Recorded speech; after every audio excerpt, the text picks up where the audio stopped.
Recuerdo claramente ese día, el día en que mi paloma se murió. La paloma se murió de repente, no había ninguna advertencia, nada. Yo no tenía la culpa por la muerte de la paloma, pero su fallecimiento inesperado me dejó en una situación casi sin esperanza. Alguien desconocido me la arrancó, fue su culpa, yo no tenía la culpa porque teníamos que sufrir nosotros. Porque nosotros teníamos que ver las lágrimas dolorosas de nuestro hijo Yair cuando entendió que nunca iba a ver a la paloma con la cual tenía una conexión especial otra vez en esta vida. La paloma fue la manera principal por la cual nuestra familia podía participar en el ministerio. La paloma fue la manera principal por la cual nuestra familia conocía a otras personas. La paloma fue la manera principal por la cual nuestra familia podía hacer nuestros mandados. Pero ya no le quedaba vida a la paloma. Nuestras vidas literalmente cambiaron ese día con la muerte de la paloma. ¿Qué íbamos a hacer sin la paloma? Ahora, muchos de ustedes saben qué tan difícil puede ser perder una mascota. Pero antes de que me boten de aquí por lamentar la muerte de un animal, les tengo que revelar que no lamento la pérdida de ningún animal. La paloma era el apodo de nuestra camioneta, nuestra guaguita, blanca, grande. Era tan grande y tan blanca que mi esposa Gaby le dio el apodo La Paloma. Y ese apodo pegó y a poco tiempo algunos de nuestros amigos lo estaban usando para referir a nuestra guagua, a nuestra camioneta. Y con su permiso, les quiero contar un poquito de la historia de la paloma. Después de haber vivido en Israel 2 años, nosotros vivimos en Israel varios años, después de haber vivido ahí 2 años, no teníamos un carro. Y era muy difícil participar en varios ministerios y hasta era difícil salir de nuestro barrio sin la comodidad de tener un carro. Y también nos dimos cuenta que había una gran oportunidad de ministerio entre los estudiantes internacionales que estudiaban en mi universidad si hubiéramos tenido un carro. Muchos de estos estudiantes venían a Israel o iban a Israel de países cerrados al evangelio y estaban interesados en conocer más acerca del cristianismo. Entonces oramos y no solamente oramos por un carro, pero oramos por una guagua para que nuestra familia pudiera cumplir esa necesidad y ese ministerio. Mientras que orábamos, unos donadores nos contactaron y nos dijeron que nos iban a donar la cantidad de dinero que necesitábamos para comprar una camioneta. Enseguida compramos la paloma y empezamos a usarla como la herramienta principal en nuestro ministerio familiar. La paloma facilitaba la oportunidad de llevar a los estudiantes internacionales a la iglesia cada fin de semana y además viajábamos con esos estudiantes a diferentes partes de Israel y les contábamos las historias de la Biblia, de hecho, en lugares donde acontecieron. La paloma facilitaba un ministerio dinámico y necesitado en Israel entre la comunidad cristiana, pero la paloma se encontró con su fin. La paloma ya estaba muerta. Y me acuerdo de ese día como si fuera ayer. Otra vez estaba sirviendo el Señor con la paloma. Y de hecho, la tragedia que le quitó la vida a la paloma aconteció cuando estaba regresando de una reunión en la cual enseñé un entrenamiento para trabajadores cristianos en el país. Uno de esos trabajadores cristianos me pidió que lo llevara a su casa después del entrenamiento. Y unos minutos después estábamos en la autopista 2 yendo hacia el norte. Y fue todo esto pasó durante la hora de tapón, la hora de mucho tráfico. Y la autopista estaba congestionada. Entonces manejamos y paramos, Ustedes saben cómo es eso. Y de hecho, después de haber hecho eso un rato, unos cuantos minutos, por fin pudimos acelerar un poco más. Pero de repente yo vi que había otro tapón enfrente, entonces tuve que frenar otra vez. Pero esta vez la persona que estaba manejando atrás decidió no frenar y la paloma no tenía ninguna oportunidad de sobrevivir ese choque en la autopista. Después de haber esperado y orado por esa paloma, por ese carro, por esa guagua, lo tuvimos por aproximadamente solamente 1 año antes de que se encontró con su fin. Para empeorar la situación, no pudimos comprar otro carro como la Paloma con el pago de seguro, porque había un cambio de la ley en Israel que no entiendo muy bien hasta ahora, y ese cambio devaluó el valor de nuestro carro, así que no pudimos comprar otro carro como la Paloma. Y nos quedamos sin la Paloma, y de hecho sin nuestro ministerio único. Lo irónico de toda esta situación es que nosotros estábamos sirviendo al Señor con la Paloma. O sea, uno esperaría que porque estábamos sirviendo al Señor, que el Señor nos protegería en nuestro servicio. Y no les miento cuando les digo que fue un tremendo placer y bendición servir a través de llevar a gente a la iglesia los fines de semana y compartir con estudiantes internacionales en los sitios bíblicos. Fue un gran placer y fue un honor y una bendición. Y además, yo no tenía la culpa por ninguna de estas circunstancias. Esto duele. Yo estaba dedicado a servir al Señor con todo mi corazón y todo nuestro ministerio fue destrozado porque un tipo estaba viendo su celular cuando tenía que estar frenando. Después, el problema del seguro no fue nada que yo podía cambiar. Y siendo honesto con ustedes, la situación simplemente no se sentía justa. Era injusta la situación. Creo que Yair entendió eso a los 4 años y por eso lloró por la Paloma. Y esta mala situación no tenía que pasar y ahora estaba afectando la próxima generación, mi hijo. Pero ¿sabes qué? No tenemos, como seres humanos, no tenemos soberanía sobre las circunstancias que nos afectan en esta vida. A veces ni siquiera podemos controlar las circunstancias que nos afectan cuando estamos sirviendo al Señor. Puede ser que estemos tratando de servir al Señor con todo nuestro corazón y posiblemente nos lleguen circunstancias inesperadas o simplemente injustas. Circunstancias por las cuales no tenemos la culpa. Muchos de ustedes saben exactamente lo que estoy diciendo porque lo han experimentado. Sin embargo, los hijos de Israel experimentaron esto de gran medida, de hecho, durante la época del libro de Ageo. Como mencionamos la semana pasada, aproximadamente 50,000 judíos regresaron a Judá para reconstruir el templo del verdadero Dios de Israel en Israel, el templo que los babilonios habían destruido más o menos 50 años anteriormente. Ahora, de acuerdo a lo que dice el libro de Ageo, capítulo 2, versículo 3, sabemos que algunas de estas personas que regresaron a Jerusalén del exilio persa eran suficientemente viejos que se acordaban del primer templo. Sin embargo, el porcentaje de este grupo que podía recordar el primer templo tenía que ser pequeño porque había pasado tanto tiempo. Y todo esto, y además es razonable sugerir que había muy pocos peregrinos que regresaron a Jerusalén que tenían la inclinación espiritual para participar en la desobediencia que causó el exilio en el primer lugar. Y todo esto retrata, de hecho, una situación que seguramente se sentía injusta para los peregrinos durante el tiempo de Ageo. El pueblo estaba haciendo algo bueno en regresar a su tierra. El pueblo estaba sirviendo al Señor. Estos peregrinos regresaron para edificar el templo. No tenían la culpa de que el templo fue derribado, pero todavía lo querían reconstruir. Cuando trataron de hacer esto, cuando trataron de hacer el trabajo de Dios, fueron aterrorizados por gente que ni siquiera era parte de su pueblo, que vivía en el territorio de Israel. Ellos no tenían la culpa por el pleito entre los líderes del pueblo de Israel que causó la división entre el norte y el sur más o menos 400 años antes de los acontecimientos del libro de Ageo. No tenían la culpa por eso. Ellos no tenían la culpa por nada de eso. Ellos estaban en una situación inesperada después de recibir permiso de regresar a su tierra, algo que pensaron que iba a ser una bendición.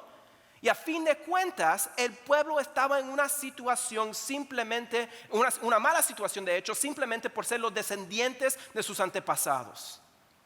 El pasaje que vamos a leer hoy, en este pasaje, el profeta Ageo Siguiendo el patrón de las profecías de muchos profetas que vemos en el Antiguo Testamento, es muy honesto con la gente acerca de las razones por las cuales están en su situación actual. Pero inmediatamente les brinda al pueblo esperanza.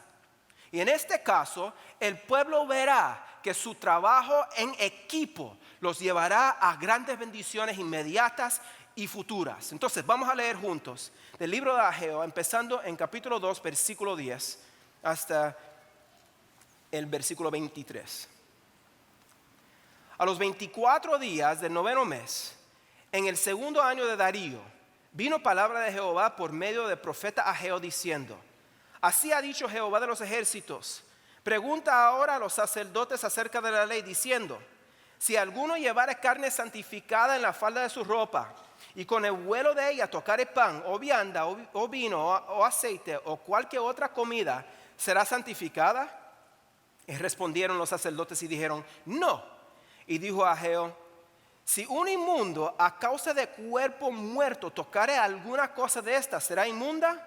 Y respondieron los sacerdotes y dijeron: inmundo será. Y respondió Ageo y dijo: así es este pueblo y esta gente delante de mí, dice Jehová.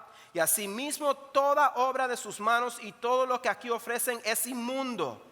Ahora pues, meditad en vuestro corazón desde este día en adelante, antes que pongan piedra sobre piedra en el templo de Jehová. Antes que sucediesen estas cosas, venían al montón de 20 efas y había 10. Venían al lagar para sacar 50 cántaros y había 20. Os herí con viento solano, con tizoncillo y con granizo en toda obra de vuestras manos. Mas no os convertisteis a mí, dice Jehová. Meditad pues en vuestro corazón desde este día en adelante, desde el día 24 del noveno mes, desde el día que se echó el cimiento del templo de Jehová. Meditad pues en vuestro corazón. ¿No está aún la simiente en el granero, ni la vid, ni la higuera, ni el granado, ni el árbol del olivo ha florecido todavía? Mas desde este día os bendeciré. Vino por segunda vez palabra de Jehová a Ageo a los 24 días del mismo mes diciendo: habla a Zorobabel, gobernador de Judá, diciendo: yo haré temblar los cielos y la tierra, y trastornaré el trono de los reinos, y destruiré la fuerza de los reinos de las naciones. Trastornaré los carros y los que en ellos suben, y vendrán abajo los caballos y sus jinetes, cada cual por la espada de su hermano. En aquel día, dice Jehová de los ejércitos, te tomaré, oh Zorobabel, hijo de Salatiel, siervo mío, dice Jehová, y te pondré como anillo de sellar, porque yo te escogí, dice Jehová de los ejércitos. La palabra del Señor. Señor, te damos gracias por tu palabra y por el gran privilegio que es leer tu palabra y esperar recibir de ti. Te pedimos, Señor, que nos ayudes a interpretar tu palabra y también a aplicarla de una manera eficiente y correcta en nuestras vidas. En el nombre de Jesús oramos, amén. Cuando yo estaba en la preparatoria, high school, yo aprendí un tipo de jerigonza, que es un juego, jerigonza, si no sabe, es un juego, un idioma secreto en el cual se agrega sonidos consonánticos entre sonidos vocales en un idioma conocido, por ejemplo el inglés o el español. Y el punto de ese idioma es dificultar el idioma conocido, para que personas que hablan ese idioma no entiendan la jerigonza.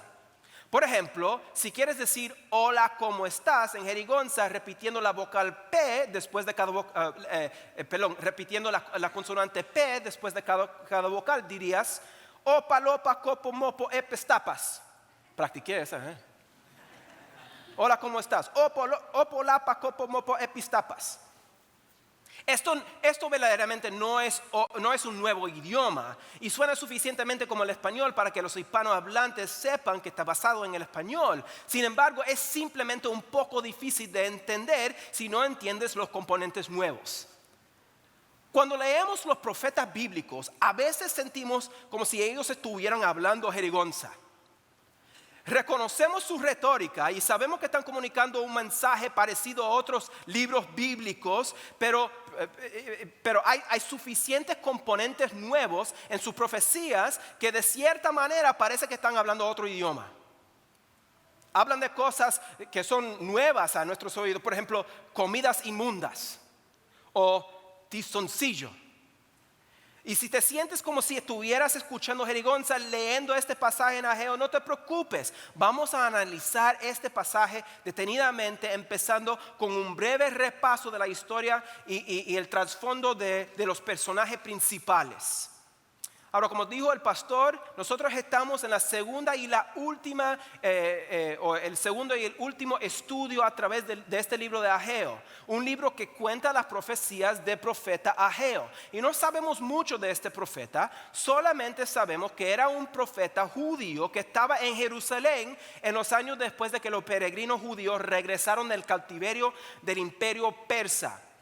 Un grupo de peregrinos judíos regresaron del cautiverio del imperio persa en aproximadamente 538 antes de Jesucristo y empezaron a construir el templo del Dios de Israel que los babilonios habían destruido casi 50 años antes. Los judíos empezaron el trabajo de reconstrucción, pero se desanimaron cuando enfrentaron problemas. Hablamos de eso la semana pasada. Y fue durante este tiempo de descanso de más o menos 18 años hasta el año 520 antes de Jesucristo, cuando los judíos ya no estaban trabajando en la obra del Señor, la obra de reedificar la casa del Señor, pero se estaban enfocando en sus propias casas. Fue durante este tiempo que aparece el profeta Ageo con mensajes de reprimenda y también mensajes de ánimo de Dios para el pueblo. Ahora, si te interesa escuchar más de la historia del antiguo cercano oriente durante esta época y la historia del antiguo Israel en ese contexto histórico, recomiendo que escuches o veas el último mensaje, o también puedes coger mi clase de Antiguo Testamento. En este pasaje que acabamos de leer, vemos que la palabra del Señor vino a Ageo 2 veces en el mismo día, el día 24 del 9º mes del segundo año del reinado del rey persa Darío. Hay otras dos personas en este libro de Ageo que el profeta menciona en sus profecías. En el primer versículo de este libro vemos que Ageo habla o menciona a Josué, hijo de Josadac, el sumo sacerdote.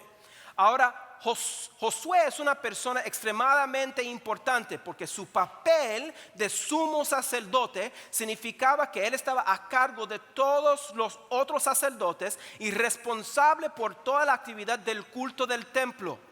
Y como vimos la semana pasada y como acabo de mencionar, el libro de Ageo trata principalmente de una reprimenda de profeta, empezando con los líderes de los judíos por no haber construido ese templo de nuevo. El profeta le llama al pueblo, empezando con los líderes como Josué, a que pragmáticamente pongan a su Dios primero en sus vidas a través de construir el templo, enfocándose en algo eterno y no a la fugacidad de una casa terrenal. Siendo experto en la ley judía, en la Torá, Josué, el sumo sacerdote, completamente se hubiera involucrado en el proceso de reconstruir el templo.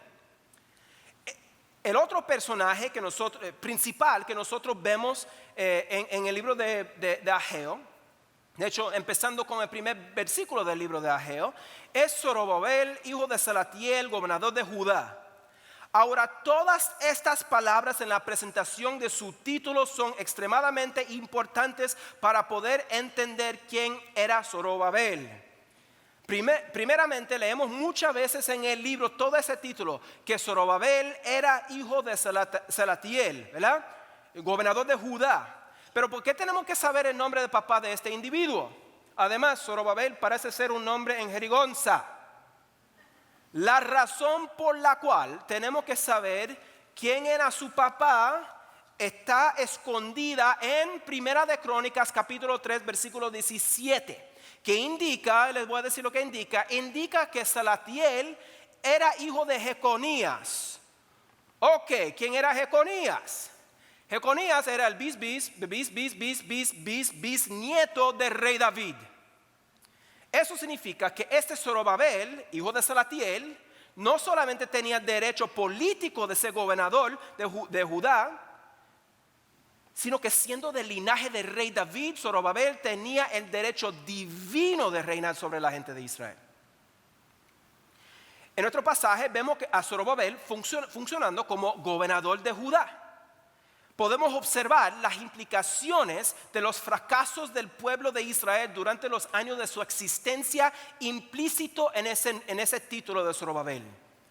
Si su pueblo hubiera sido obediente, una persona del linaje de David hubiera reinado sobre toda la gente de Israel en toda la tierra de Israel. Eso fue la promesa que Dios le hizo al rey David en 2 Samuel capítulo 7.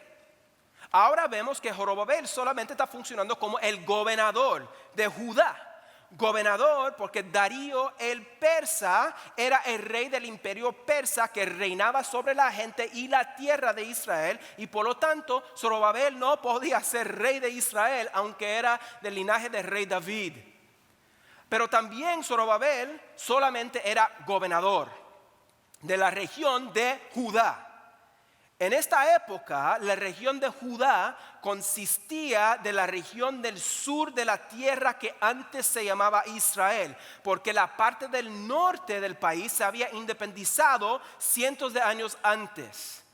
Esta división pasó por un conflicto entre los líderes israelitas después de que se murió Salomón, hijo del rey David, quien eventualmente estableció una trayectoria de falta de obediencia y en ciertos casos hasta pura idolatría entre la gente. Ahora, en este periodo en el cual el imperio persa era el poder dominante mundial, los hijos de Israel, ya conocidos como judíos porque eran de la región de Judá, están en la tierra otra vez. Pero esta vez están en la tierra sin un rey y sin un templo. Pero Dios no lo deja así. Dios no lo deja así. Al final del último estudio leímos que Dios prometió estar con su gente y llenar el templo futuro con su presencia. Esto es lo que dice el versículo 9 del capítulo 2. El profeta le dice al pueblo: la gloria postrera de esta casa será mayor que la primera, ha dicho Jehová de los ejércitos, y daré paz en este lugar, dice Jehová de los ejércitos. Después de haber leído esta promesa, nosotros como lectores estamos esperando que esto pase inmediatamente. O por lo menos que los demás mensajes del profeta siguieran una trayectoria positiva. Pero interesantemente estamos sorprendidos a través de la próxima profecía del profeta. Leímos en el capítulo 2, versículo 10, que el próximo mensaje de Dios llegó al profeta Ageo en el día 24 del noveno mes, que fue aproximadamente 2 meses después del mensaje alentador anterior. En este pasaje observamos que Dios manda que el profeta Ageo le hable a los sacerdotes. Ahora recuerden que aunque el sacerdote Josué no está mencionado por nombre, todo lo que tenía que ver con el sacerdocio, el templo y el sistema de sacrificios estaba bajo su supervisión. Y esto significa entonces que Ageo implica a Josué, el sumo sacerdote, en su siguiente serie de preguntas. No solamente esto, pero como las preguntas tienen que ver con sacrificios y por lo tanto el sacerdocio y los sacerdotes y el pueblo sacrificaba los sacrificios a través de los sacerdotes, todos los judíos que habían regresado a reconstruir el templo estaban implicados en esta profecía. Tenemos que reconocer también lo que nosotros vemos en los versículos 11 a 13. Es una situación única, porque profetas en el Antiguo Testamento no suelen pedirle a sacerdotes resoluciones legales. En todo el Antiguo Testamento casi no vemos eso. Pero creo que es razonable sugerir que el profeta está tratando de implicar a toda la comunidad judía a través de preguntarle a los intermediarios del pueblo las preguntas que vimos en estos versículos. La función de los sacerdotes era ayudarle a todo el pueblo a entender y aplicar la ley en la vida cotidiana de la gente y también en el templo. Pero observamos observamos que el profeta del Señor, Ageo, empieza esta sección preguntándole a los sacerdotes una pregunta que tenía que ver con la aplicación de la ley en la vida del pueblo, con la intención, y esta es su intención, de aplicar la resolución sacerdotal como una ilustración de la condición espiritual de todo el pueblo. La primera pregunta que el profeta pregunta es la siguiente, en el versículo 12. Si alguno llevare carne santificada en la falda de su ropa, y con el vuelo de ella tocare pan, o vianda, o vino, o aceite, o cualquier otra comida será santificada. Y respondieron los sacerdotes y dijeron no. Ahora, esto es lo que tenemos que entender a través de esta primera pregunta hipotética. Carne santificada cubierta por ropa no puede santificar. Ok. Parece que la carne santificada fue carne separada por algún sacrificio. Eso es lo que leímos en Éxodo capítulo 29, versículo 27. Carne que estaba dedicada a Dios, tal vez por algún tipo de sacrificio, no podía, que estaba envuelta en una falda, no podía causar que otra comida fuera digna de ser sacrificada por algún tipo de sacrificio. Eso es lo que está diciendo esta primera pregunta. Ahora, hay partes de la ley mosaica en la cual vemos que es posible transferir santidad a través de hacer contacto con otra cosa santa. Por ejemplo, leemos en el libro de Levítico capítulo 29, versículo 37, lo siguiente: por 7 días harás expiación por el altar y lo santificarás, y será un altar santísimo. Cualquiera cosa que tocare el altar será santificada. Pero parece que en este caso por lo menos, parece que la carne santificada no podía santificar a otra comida, porque no fue la carne santificada que estaba tocando a otra comida, sino la falda de la ropa que llevaba la carne adentro. Ok. Esta primera pregunta sirve para complementar la segunda pregunta del profeta, que es la pregunta de hecho que el profeta usa para demostrar su punto principal. Vean lo que dice el versículo 13. En el versículo 13 el profeta pregunta: si un inmundo a causa de cuerpo muerto tocare alguna cosa de esta, ¿será inmunda? Y respondieron los sacerdotes y dijeron: inmundo será. Ahora, de acuerdo de la ley levítica, cualquier persona que tocara cadáver de cualquier persona será inmundo 7 días. Eso es lo que dice en Números capítulo 19. Y por esta razón los sacerdotes comunican que cada persona inmunda por causa de un cuerpo que tocara una de las comidas mencionadas anteriormente haría que esa comida fuera inmunda. Ahora, ¿cuál es el propósito de todas estas preguntas? ¿Por qué el profeta le está preguntando a los sacerdotes lo que hace inmundo a través de contacto físico y lo que no hace inmundo a través de contacto físico? Si nos fijamos en esta pregunta, yo creo que nos perdemos la razón de la interrogación del profeta. Es obvio que el profeta pregunta esta pregunta para terminar comparando a toda la gente el sacerdocio, cada sacrificio, con el sacrificio inmundo de la segunda pregunta. Vean lo que dice el profeta como conclusión en el versículo 14 de ese mismo capítulo 2. Así es este pueblo y esta gente delante de mí, dice Jehová, y asimismo toda obra de sus manos y todo lo que aquí ofrecen es inmundo. Espérate, ¿acaso Dios no está consciente que la gente acaba de responderle en obediencia? Leímos al final del capítulo 1, versículos 14 y 15. Véanlo, chéquenlo, por favor. La gente respondió al llamado de Dios y se pusieron a trabajar de alguna forma. ¿Por qué parece que Dios les está desanimando a través del profeta ahora? De hecho, estas cosas son muy buenas preguntas y hay desacuerdo entre intérpretes del significado exacto de esta serie de preguntas y la declaración del profeta en este contexto.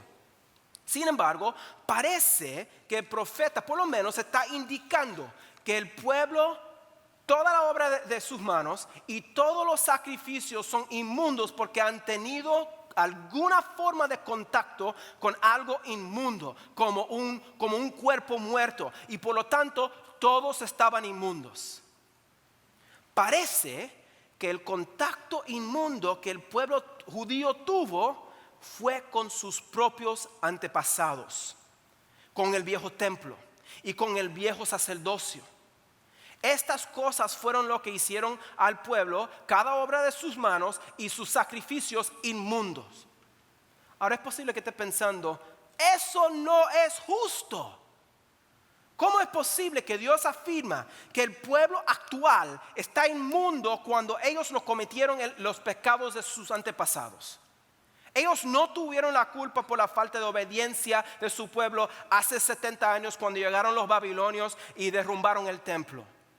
Si estás pensando estos pensamientos, me atrevería a decir que es posible que estés perdiendo uno de los principales subyacentes de este libro. Es correcto, 100% correcto que el pueblo judío en la tierra no tenía la culpa por lo que habían hecho sus antepasados. Eso es correcto, pero a la misma vez el pueblo no podía evitar sufrir las consecuencias de la falta de obediencia de sus antecesores. El simple hecho de que el pueblo judío tenía que reconstruir el templo, es el simple hecho de que tenía que reconstruir el templo bajo el reino del imperio persa, sin su propio rey y viviendo solamente en una porción de lo que era la tierra prometida, nos grita que esta generación está sufriendo las consecuencias de la idolatría y deseo de independizarse del Dios de sus ancestros. Los judíos que estaban en Judá estaban sufriendo las consecuencias de los pecados de generaciones anteriores. Toda la historia impura de los hijos de Israel les estaba afectando a las personas que vivían en la época de ese profeta. Sin embargo, Dios los llama a obediencia, a reconstruir el templo a pesar de que las circunstancias negativas de su condición espiritual, sociológica y política no necesariamente fueron causadas por los peregrinos que llegaron a reconstruir el templo. Ellos estaban sufriendo juntos como una comunidad, y la única manera que iban a poder superar las circunstancias era obedecer juntos. Obedecer juntos en el proyecto de construcción. Fue a través de construir el templo, un proyecto en el cual el pueblo tenía que trabajar juntos, que iban a poder reflejar quién era su Dios en su mundo. Pero pastor, esto es simplemente injusto. No es justo, es correcto. Estas circunstancias fueron malas desde el comienzo, desde el principio. Pero dígame, ¿hay alguna persona aquí que no está sufriendo o no ha sufrido por falta de obediencia de una generación anterior? Sea un padre abusivo, una madre que abandonó a la familia, sea una historia de adicción como ha afectado generaciones de mi familia, o sea por padres divorciados por razones no bíblicas. Hay consecuencias prácticas por los pecados de generaciones anteriores. Todos hemos sufrido por la falta de obediencia de una generación anterior. Ahora tenemos que hacer una decisión como el pueblo judío durante los tiempos de Ageo. ¿Vamos a enfocarnos en las circunstancias injustas de nuestras situaciones que nos paralizan en la obra de Dios, o vamos a superar estas circunstancias a través de obediencia en comunidad? O sea, si cada uno de nosotros le respondemos a Dios en obediencia en nuestras circunstancias únicas, vamos a participar en una obra más grande como iglesia, la obra de reflejar a Dios en nuestra comunidad, en nuestro mundo. Pero para poder hacer eso tenemos que trabajar juntos en obediencia en nuestras propias situaciones personales.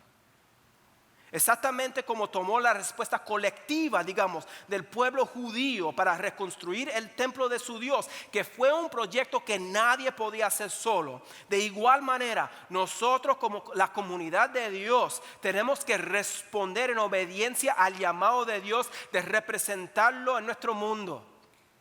De esta manera nosotros vamos a afectar a las siguientes generaciones de una manera positiva. Pero reflexionando sobre la falta de obediencia del pueblo de Israel y cómo eso afectó negativamente a sus descendientes, tenemos que preguntarnos algunas preguntas difíciles y personales ahora mismo. ¿Estoy yo cometiendo en mi vida algo o estoy viviendo en algún pecado que causará sufrimiento en las siguientes generaciones?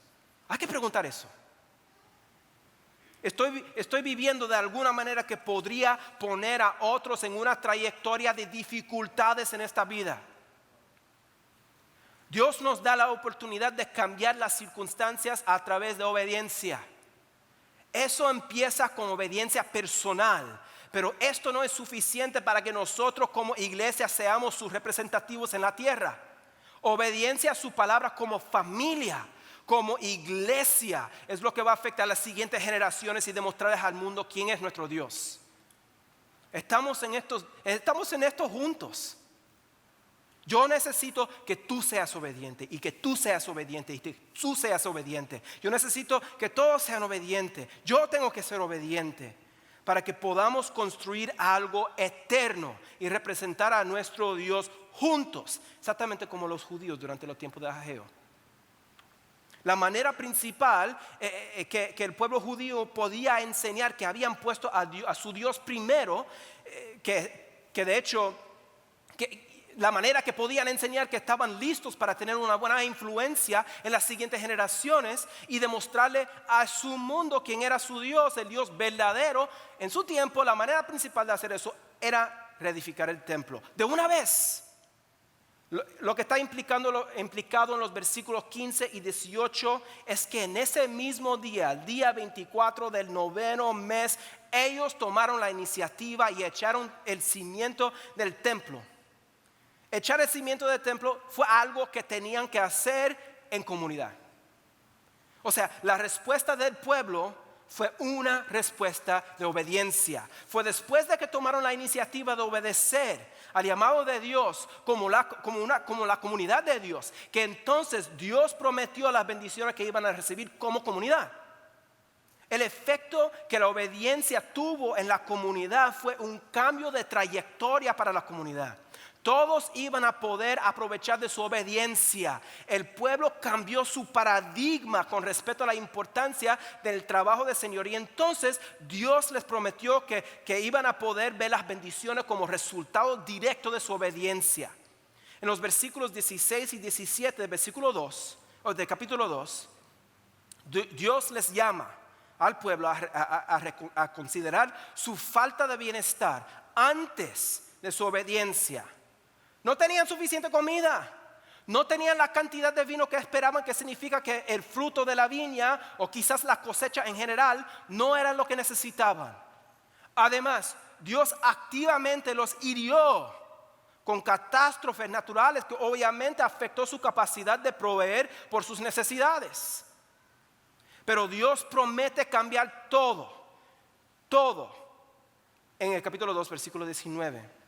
Cuando les dice que desde ese día, el día 24 del 9º mes, el día en que trabajaron juntos y echaron el cimiento del templo del Señor y claramente indicaron lo que estaban haciendo el Dios de Israel primero en sus vidas personales y en su comunidad. Desde ese día dice Jehová Dios, yo bendeciré.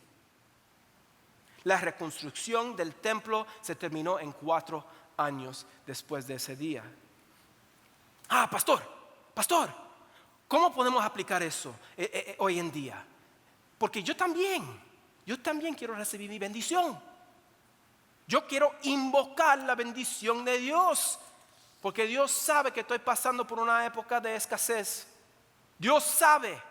¿Qué puedo hacer yo? Entonces, para que Dios provea económicamente para mí, para mi familia, como proveó para el pueblo cuando obedecieron. Hoy en día, parecido al pueblo judío durante la época de Ageo, a veces tenemos el privilegio de ver la bendición del Señor como resultado directo de nuestra obediencia. A veces.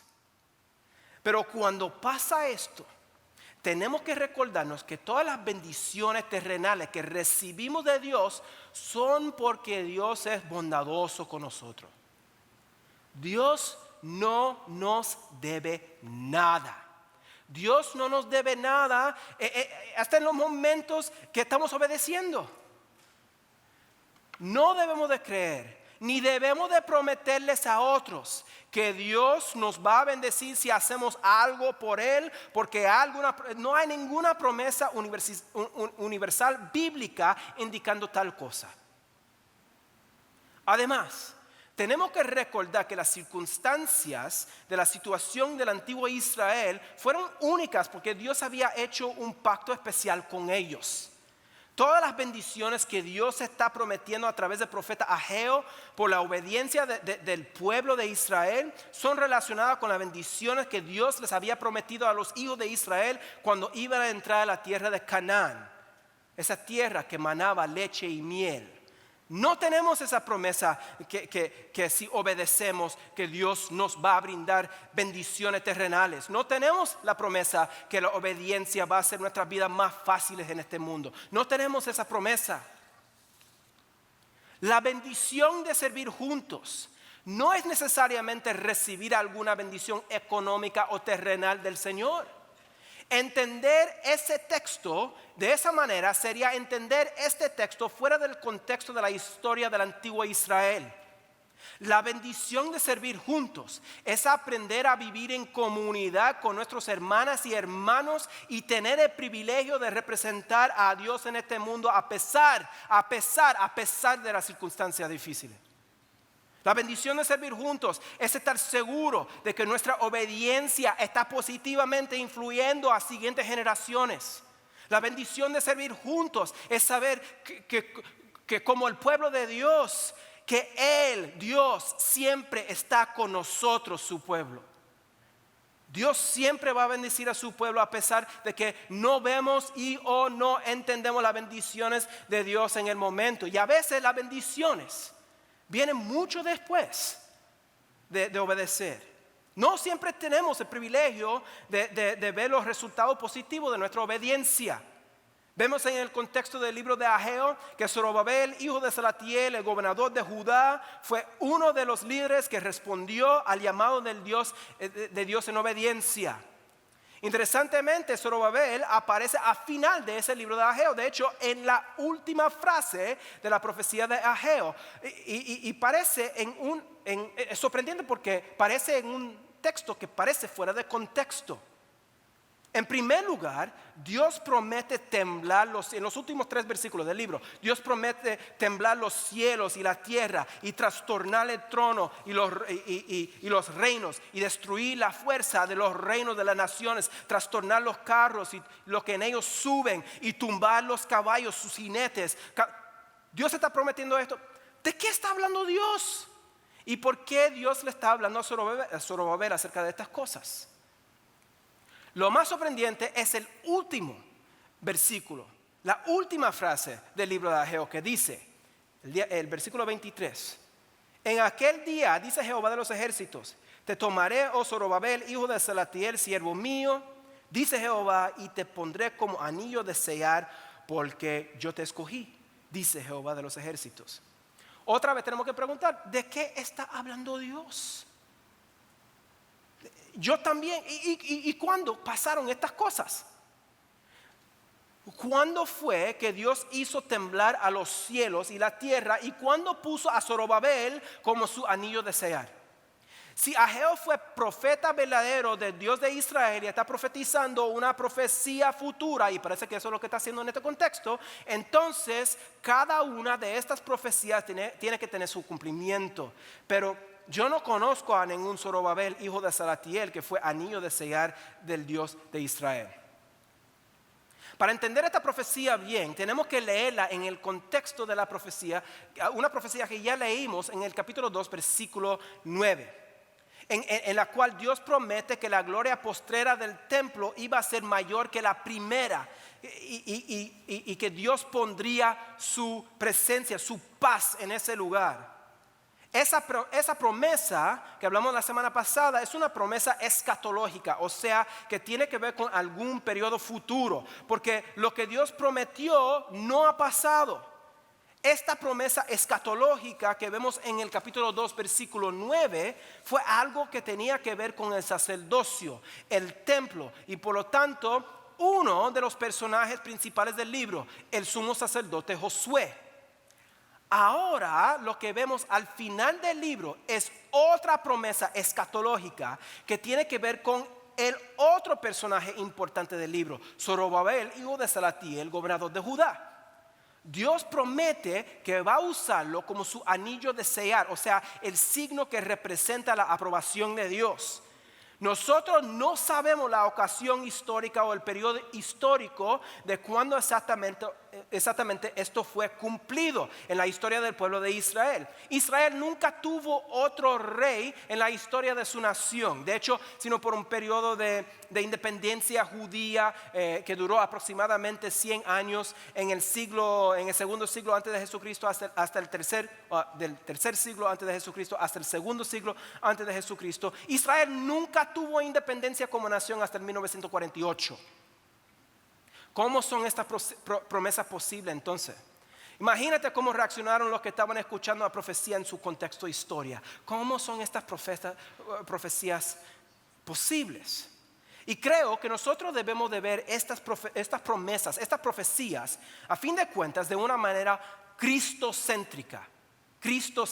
O sea, estas promesas tienen su último cumplimiento en Jesús. Zorobabel era el sello que fue escogido por Dios, indicando las promesas que Dios le había dado a David de un reino a través de su linaje que nunca terminará. Jesús fue el sello de Dios, que no solamente demuestra que el reinado del linaje de David no terminará, sino que Él es el rey que reinará para siempre. Parece que Mateo y Lucas entendieron eso, entendieron que estas promesas que fueron dadas a Zorobabel,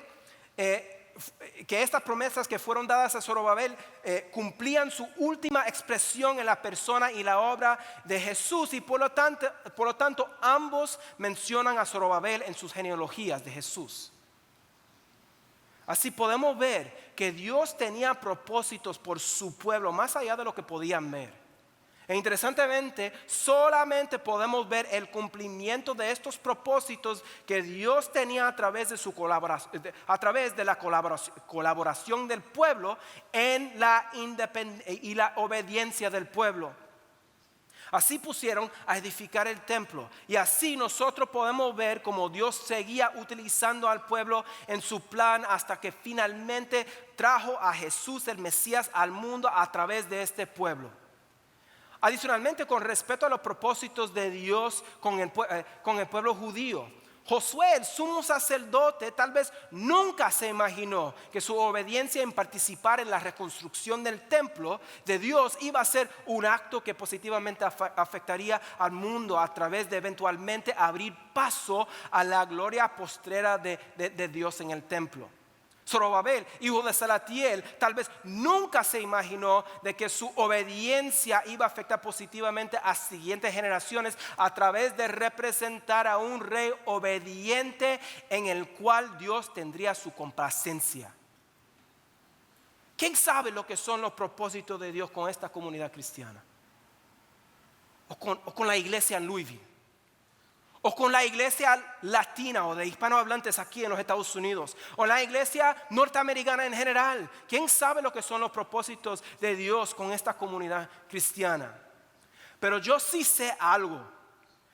Yo quiero ser parte de lo que Dios va a hacer, no solamente en mi vida, pero yo quiero ser parte de lo que Dios va a hacer en la comunidad de Dios hoy en día. Yo quiero ser parte de lo que Dios va a edificar con los hermanos y hermanas que le respondan en obediencia para que juntos podamos edificar algo que vaya a afectar positivamente a las siguientes generaciones y auténticamente representar a nuestro Dios en nuestro mundo.